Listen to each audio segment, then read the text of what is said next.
রামগঞ্জের সামাজিক সংগঠন হেরার আলো ফাউন্ডেশনের উদ্যোগে কোরআনে হাফেজ, ব্লাড ডোনার্স, এসএসসি এবং দাখিল পরীক্ষায় A+ প্রাপ্তদের সম্মানে ঈদ পুণ্যমিলনী ও পুরস্কার বিতরণ অনুষ্ঠিত হয়েছে। আজ বুধবার সকাল 10টায় তায়েরপুর জিয়া গাজী ঈদগাহ মাঠে সিরাজুল্লাহ মাস্টারের সভাপতিত্বে ও হেরার আলো ফাউন্ডেশনের সিনিয়র সহসভাপতি রাসেল হোসেনের সঞ্চালনায় প্রধান অতিথি হিসেবে উপস্থিত ছিলেন রামগঞ্জ উপজেলা পরিষদের নবনির্বাচিত ভাইস চেয়ারম্যান কামরুল হাসান বিএসচি। আমি একটা কথা বলবো, এই সমাজকে পরিবর্তন করতে হলে, এই গ্রামকে পরিবর্তন করতে হলে সবাইকে রাজনৈতিক ঊর্ধ্বে থেকে কাজ করতে হবে। আমরা কি আওয়ামী করি, কি বিএনপি করি, কি জামাত করি, সেটা বড় বিষয় নয়। যখনই আমি বিপদে পড়বো তখন আওয়ামী লীগের লোক আগে আসবে তা না, জামাতের লোক আগে আসবে তা না, বিএনপি লোক আগে আসবে তা না, আমার এলাকার লোকে এগিয়ে আসবে।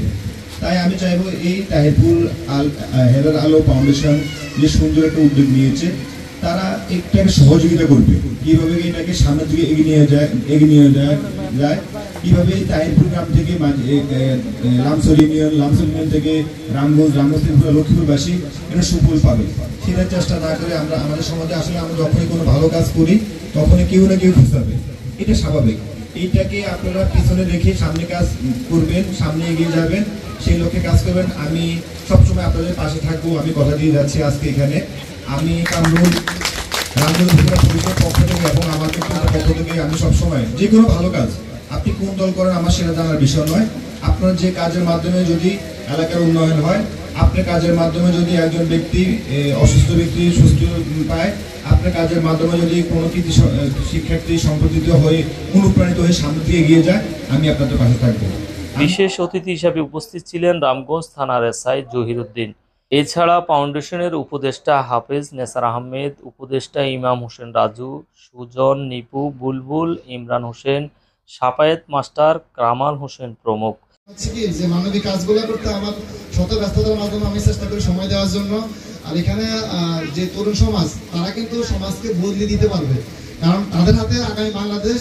এখন আপনারা আমরা যারা আছি সকলে কিন্তু যারা যে ভালো কাজ করতে চায় তাদেরকে উৎসাহ দিলে মানুষ কাজ করার সে শক্তি পাবে। আর হচ্ছে যে বর্তমানে আমরা সকলে জানি আমাদের সমাজে যে মাদক কিংবা জুয়া কিংবা সমাজে যে নৈতিক যে অবক্ষয়, সেগুলো কিন্তু আমাদের সমাজ ভরে গেছে। তো সেই দায়িত্ব থেকে সেখান থেকে কিন্তু আমাদের এই ইয়ং জেনারেশন, তারা যদি ভালো থাকে, তারা যদি দেশের জন্য ভূমিকা রাখতে পারে, সেটা কিন্তু আমাদের সমাজকে ভালো কিছু তারা দিতে পারবে। সংগঠনের প্রতিষ্ঠাতা জহিরুল ইসলাম মুজাহিদ বলেন, সমাজ ও সমাজের মানুষের কল্যাণে এই সংগঠনের পথচারণা। সমাজ থেকে মাদক অন্যায় দূর করতে যুব সমাজকে ঐক্যবদ্ধ হতে হবে, সর্বদা সমাজের মানুষের কল্যাণে কাজ করতে হবে। অনুষ্ঠানে রক্তদাতা সদস্য, হাফেজে কোরআন, দাখিল ও এসএসসি পরীক্ষায় A+ প্রাপ্ত করোনাকালীন সংগঠনের মানুষের সেবা কাজে নিয়োজিত প্রায় 50 জন সদস্যদের সম্মাননা ও উপস্থিত অতিথিদের মাঝে ক্রেস্ট প্রদান করা হয়।